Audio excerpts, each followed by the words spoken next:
نحمده ونصلي على رسوله الكريم اما بعد سورة آل عمران پارا نمبر 4 رکو نمبر 12 آیت نمبر 110 خلاصه د رکو پس داغین اللفظی ترجمه په ټولو امتونو کې غوره امت هغه داده امتیاز د دې امت داده چې دا به امر بالمعروف او نهی عن المنکر کوي ټول اهل کتاب دا برابر نه دي بعض حق قبلون کړي ایمان راوړي په قرآن د الله په توحید او په رسول الله صلی الله علیه وسلم ناکار صفات د یهود او نصارا بیانېږي مسلمانانو د پاره تنبیه ده اعوذ بالله من الشیطان الرجیم بسم الله الرحمن الرحیم کنتم تاسو همیشه خیره ډیر غوره امت ډله اخرجت للناس ویستلی شوي تاسو خواره کړی شوي تاسو للناس د پاره د خلقو د فیدی او امتیاز د دې امت څه دی تأمرونا ځکه چې حکم بکوئ تاسو بالمعروف د نیکۍ د دې نه ټول نیکۍ مراد وتنهونا او منع بکوئ تاسو عن المنکر د بدینا ټول معاصي ګناهونه تی مراد دا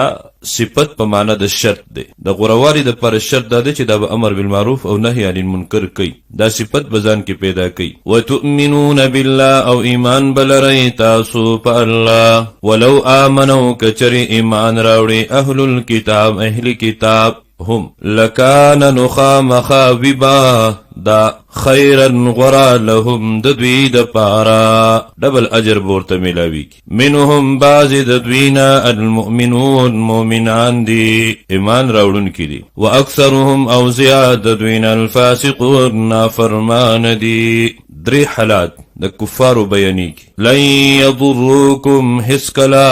نشي رسولی دوی تاسو ته نقصان الا اذی مگر بد ردی ویل تنګول په ژبه باندې یو ناکاره صفت وان یقاتلوکم او کچری جنګ وکړي دوی تاسو سره یولوکم الادبار نو اوبه ګرځوي دوی تاسو ته شاګانې خپلې د وجې د بوزدلۍ نه ثم او بیا لا ینصرون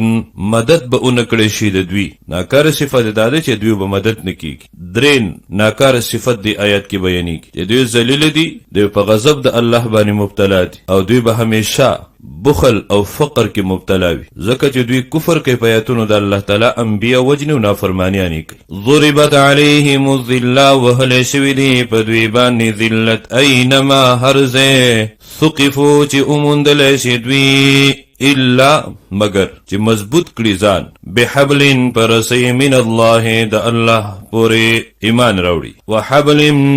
من الناس او پرسۍ د مؤمنانو پورې د مؤمنانو نه پناه وغواړي وباء او اخته شوي دي دوی راګر شوي دي دوی بغضب من الله په غضب د الله وضربت او وهلی شوي ده ټپکړی شوي ده علیهم په دوی باندې المسکنتو محتاجی غریبی که څومره مالدار شي بیا به محتاج ذلک دا پدی وجبانی بانهم چې یقینا دوی کانو یکفرون بآیات الله کفر کولو پایتونو د الله تعالی باندې ويقتلون الانبیاء او وجل پیغمبران بغیر حق پنا حق بغیر د جرمنا ذالک دا بما پدی وجبانه عصو چنا فرمانی کولا دوی وکانو یعتدون او دوی د حدنا تیریدون کی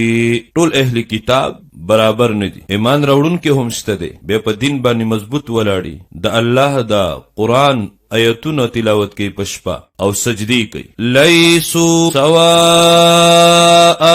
ندی دوی ټول برابر من اهل الكتاب د اهل کتابنا امت یوا ډله داسې هم ده قائمه ولاړه په دین باندې ده یتلونا چلولی آیات الله آیاتنا د الله آناء الليل په وختونو د شپه کې وهم او دوی یسجدون سجده کوي الله تا.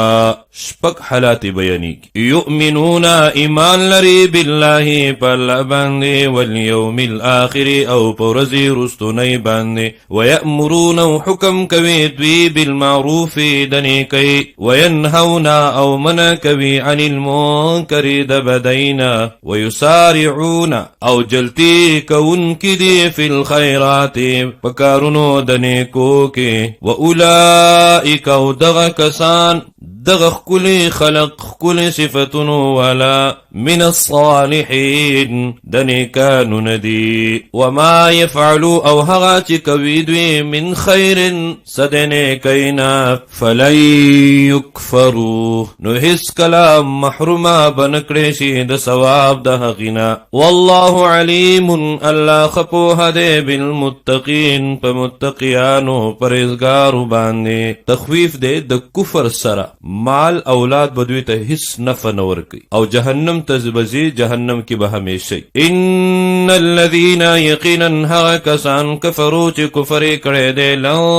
تغنیه هیڅ کله لرې به نه کړي عنهم د دوی نه اموالهم مالونه د دوی ولا اولادهم او نه اولاد د دوی من الله د عذاب د الله نه شیئا هیڅ شی. واولئک او دغه کسان دغه ناکار صفتونو والا اصحاب النار اور والدی جهنم والدی هم دوی با فیها پدی کی خالدون همیشوی. مثال بیانیږي چې انفاق خرچ کول مال لګول سره د کفر نه او د شرک نه او د ریا نه په آخرت کې با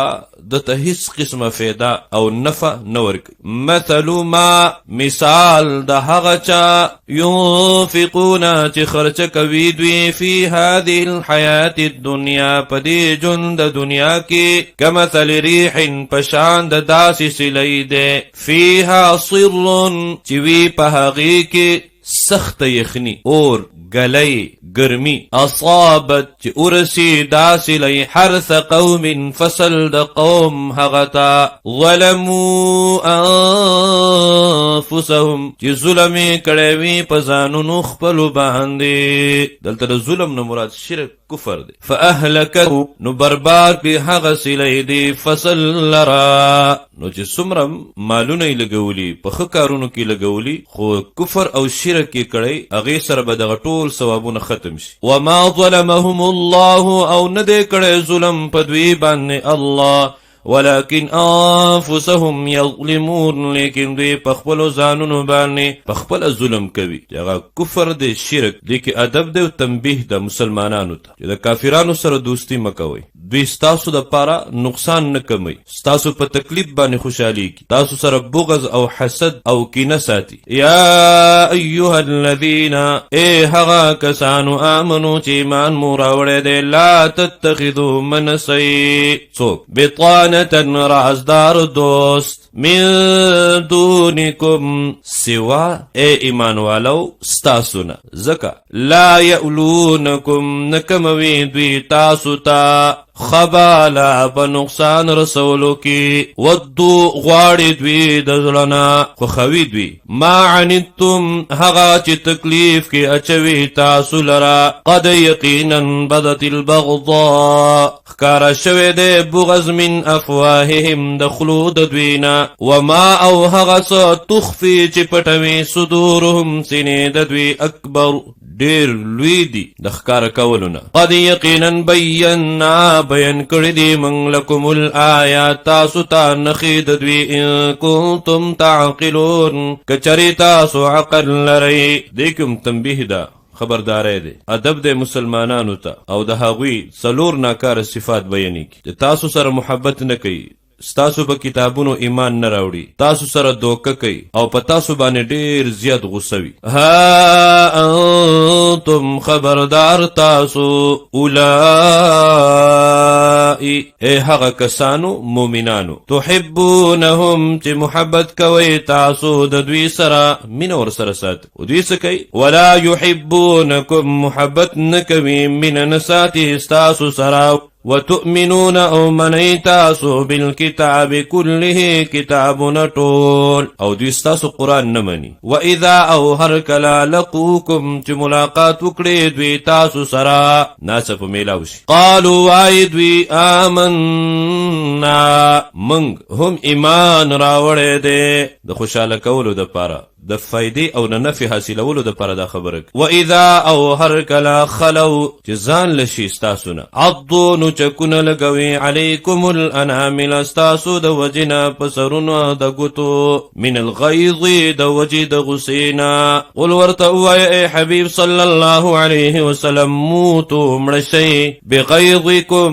په غصه خپله کې ان الله یقینا الله علیم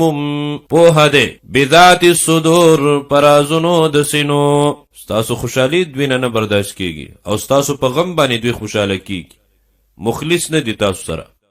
ان تمسسکم کچری ورسیږي تاسو ته حسنتن څه خوشحالي فتحه فراخي د مال غنیمت غلبه تسؤهم نو خفه کوي دوی لرا. وان تصيبكم او کچری ورسیږي تاسو ته سیئه څه مصیبت یفرحوا بها نو خوشحاله شي دوی په هغې سره. وَإِن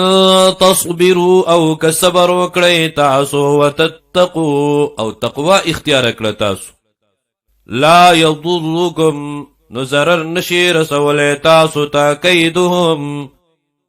تدبیر مکر چلول د دوی شیئا هیڅ. ان الله یقینا الله بما په هغه څه یعملون چې دوی کوي محیط احاطه کوونکی دی پورا خبردار دی د دوی نه.